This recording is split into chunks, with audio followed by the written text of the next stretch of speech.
Amunhotep juga menjawab jika dia tidak mengenal Tuhan Yusarsif. Tapi karena dia tahu kalau Tuhan Yusarsif tidak memperkaya diri sendiri seperti Dewa Amun, maka dia sangat ingin menyembahnya mulai dari sekarang. Lantas saat itu juga Amunhotep akan mengganti namanya menjadi Akhnatun karena dia tidak menyukai nama Amun ada di dalam namanya. Dia juga akan segera mengumumkan bahwa sekarang dia adalah penyembah Tuhan Yang Esa dan mengganti namanya menjadi Akhnatun. Singkat cerita, Yusarsif pergi ke pasar untuk melihat keadaan di sana. Ketika itu Yusarsif kembali teringat oleh masa kecilnya dulu saat dijual oleh Malik lalu dibeli oleh Putifar. Yusarsif juga merasa sedih melihat keadaan pemukiman orang miskin yang memprihatinkan saat ini. Lantas dia akan berusaha menyeret orang kaya untuk menuju ke bawah dan menarik kaum miskin untuk menuju ke atas.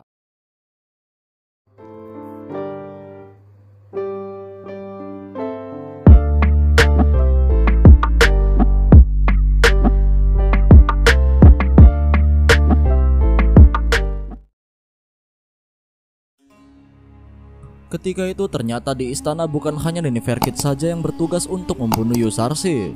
Akan tetapi seorang penjaga tahanan juga berusaha untuk membunuhnya. Tetapi untungnya Yusarsif mampu menghindar dan Malik yang langsung datang untuk menangkap orang itu.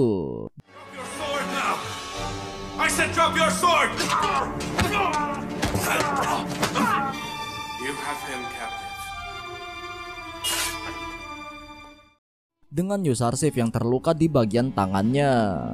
Berpindah ke Kan'an, diperlihatkan para warga akan menguburkan jenazah Ibu Bilah yang akan didoakan oleh Nabi Yakub kepada Allah agar Allah mengampuni semua dosa-dosanya. Kembali ke istana, Yusarsif menjelaskan kepada sahabat-sahabatnya tentang pembangunan lumbung gandum. Dia pun menjelaskan secara detail konstruksinya agar nanti lumbung itu tidak lembab. Nantinya setiap kota juga akan dibangun 7 lumbung. Hingga nantinya selama setahun di masa paceklik, lumbung yang pertama diisi akan digunakan gandumnya, lalu akan digunakan seterusnya pada tahun yang berikutnya. Saat itu Yusarsif juga mendatangi pembangunan lumbung itu bersama Malik agar dia tahu apakah memang sudah sesuai dengan desain darinya. Dia juga mulai berkeliling kota di seluruh Mesir agar pembangunan bisa cepat terselesaikan sebelum masa subur datang.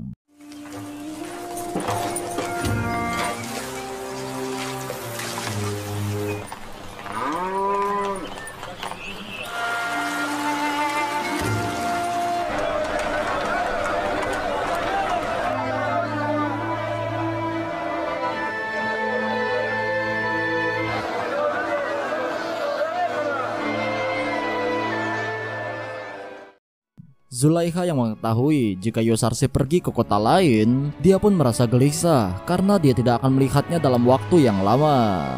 Sementara itu para pendeta mulai menghasut para orang kaya agar mereka tidak membayar pajak dan menyimpan gandumnya sendiri. Akan tetapi para orang kaya tidak mau repot dan lebih baik mereka membayar pajak. Bukan hanya orang kaya, para orang miskin yang sedang memanen gandum pun dihasut oleh para pendeta jika mereka seharusnya menyimpan gandum itu sendiri dan tidak menyerahkannya kepada pemerintah Mesir. Pendeta itu juga mengatakan bahwa mungkin saja Yusarsif membohongi mereka dan tidak akan menyerahkan gandumnya pada saat masa paceklik nanti.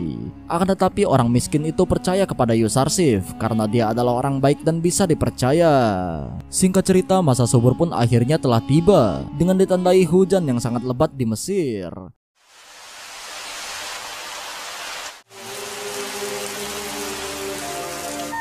The rain has come, even before we have...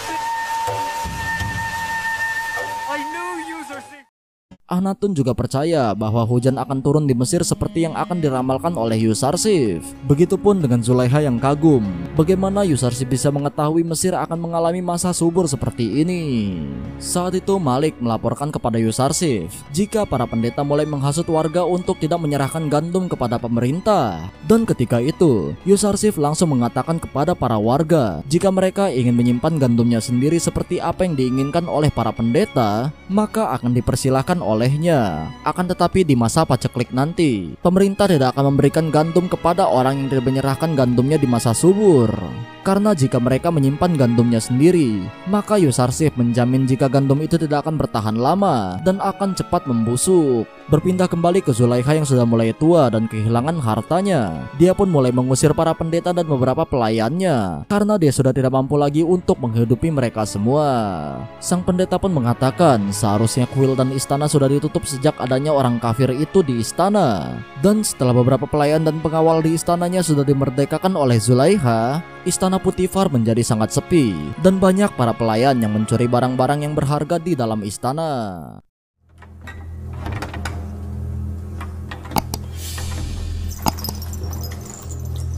Alright, I'm coming. Right away. It'll be fun to eat.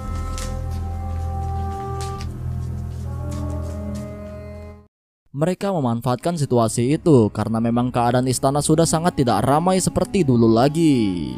Para pelayan yang ketahuan pun segera disidang di hadapan Zulaikha, dan untungnya mereka segera dibebaskan karena Zulaikha tidak mau lagi menghukum seseorang. Dia juga berpikir jika penderitaannya masih belum cukup karena langit terus memberikan bencana kepadanya. Setelah itu Zulaikha mengunjungi kamar para budak yang dulu dikunjungi oleh Yusarsif. Di sana dia berpikir bahwa seorang bangsawan apakah bisa bersikap dermawan seperti Yusarsif dengan membebaskan para budak di istananya. Setelah berpikir panjang, akhirnya Zulaikha memerdekakan semua budak di istananya. I give to you all my prop. Can I not help? God bless you. Thank you. Thank you. Bukan hanya itu, mereka juga akan dihadiahi ladang gandum dan papirus untuk menghadapi masa pacaklik nanti. Zulaikha juga merasa sangat senang melihat semua orang bergembira karena kebaikannya itu. Saat itu Zulaikha mulai tersadar akan sifatnya yang serakah karena dia berpikir tidak akan bisa menjadi Yusarsif jika menjadi pelayan para kaum yang tertindas. Singkat cerita, Rodamun akan berniat pergi dari istana Putifar karena sudah tidak ada lagi pekerjaan yang dia butuhkan di sana. Dia juga berniat untuk pergi ke tempat tentara Mesir yang akan membutuhkan kekuatannya di sana. Zulaikha tidak bisa melarang Rodamun karena memang dia juga sudah tidak bisa lagi menghidupinya mulai sekarang. Sementara itu di istana Akhnatun, Malik membawakan surat dari Yusarsif jika perkataannya 5 tahun yang lalu tentang para pendeta akan menyimpan gandumnya sendiri akan segera terlihat. Akhnatun lalu merencanakan untuk memergoki para pendeta saat mereka sedang membuang gandum-gandum yang sudah mulai rusak. Dan dia juga menyuruh Malik untuk mengajak para warga agar mereka tahu kebusukan yang akan dilakukan oleh para pendeta. Lantas benar saja, di kuil Amun Anikmahu mendapatkan berita bahwa semua gandum yang disimpan di lumbung kuil telah rusak dan tidak bisa lagi digunakan.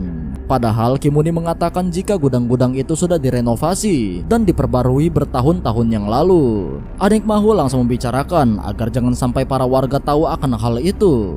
Dan pada malam harinya, para pendeta pun mulai membuang gandum-gandum itu yang sudah tidak bisa dipakai lagi. Why are they pouring the wheat into the Nile?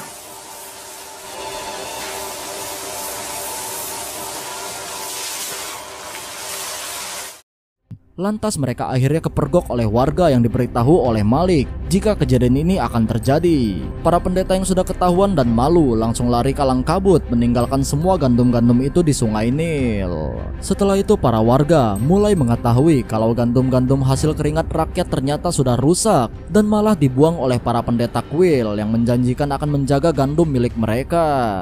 Pada siang harinya, Malik membuka semua lumbung gandum di kuil Amun dan memperlihatkan gandum yang sudah rusak kepada seluruh warga. Dia juga mengatakan jika para pendeta yang seharusnya melayani rakyat, tetapi malah membuat rakyat menderita karena kehilangan gandum yang akan dibutuhkan di masa paceklik nanti. Mereka pun mulai percaya jika para pendeta memang selalu berbuat seenaknya dan hanya mementingkan perutnya sendiri. Anikmahu merasa malu karena lagi-lagi dipermalukan oleh Yusarsif karena skandal gandum ini. Kimuni juga berpikir betapa buruknya skandal ini terhadap posisi kuil di tengah-tengah rakyat yang membutuhkan gandum saat ini. Anikmahu juga mempunyai ide untuk menyebarkan berita ini. Jika mereka saja gagal menyimpan gandum, pasti Yusarsif juga gagal untuk menyimpan gandum itu di lumbungnya. Dan gandum yang disimpan itu selama 5 tahun saja bisa rusak, apalagi nanti setelah 7 tahun. Lantas Anikmahu dan para pendeta sangat percaya diri jika berita ini akan mempermalukan Yusarsif di depan semua warga Mesir.